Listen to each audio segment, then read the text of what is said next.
We are surrounded by mountains. That might seem moronically obvious to those of you who live here, but in my first visit to LA, I did not know that. I'm used to the Midwest, I didn't see anything on the horizon, and I was just, okay, fine. This visit, I'm like, whoa, we are surrounded by mountains. The weather in my first visit had obscured their view. And that is what it has been like for me as a theology person to enter art history. Is I entered into this arena, and I'm like, there are mountains over there, but the weather was such that they could not be discussed or talked about. And the work of Professor Elkins and Prami were like these secret rumors. So guess what? There actually is overhead clouds here. That's what the strange place of religion in contemporary art was for me. And I loved, actually, Lori, you talked about the quarantining of religion. And one of the problematic things for me as we try to undo this, or perhaps to write more robust histories, is that we not, by saying, oh, we're engaging religion now, also enact a kind of quarantining of religion. Because I think a piece of the allergy to religion in the academy is that it looks like this thing we can sort of throw a rope around and extricate from everything else. And in fact, that's just a completely inaccurate descriptor of the way religion actually works in people's lives and actually works in relation to materiality and visuality and the senses.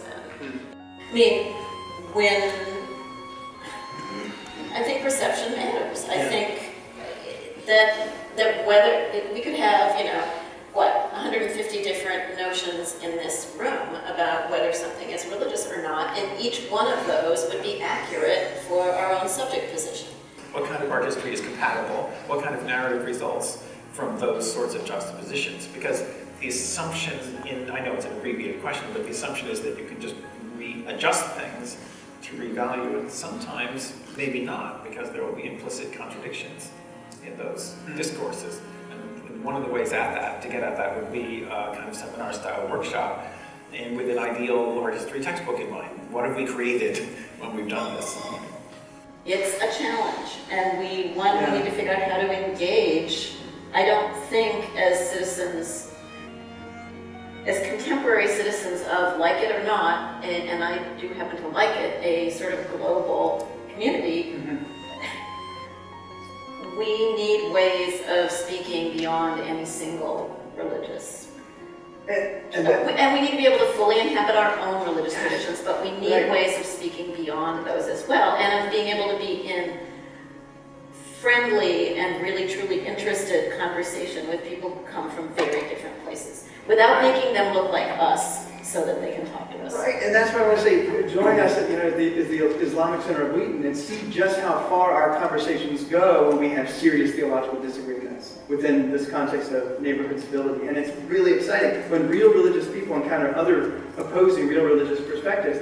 That's the confident pluralism, to quote that wonderful book, that we're seeking. And yes, we did have hegemony and we were in control at one point. My tradition was, and we did blow it. And I think, you might say, all right, then you're off the stage forever. You had a chance, let's give it. But I want to say, well, actually, we need to be restrained.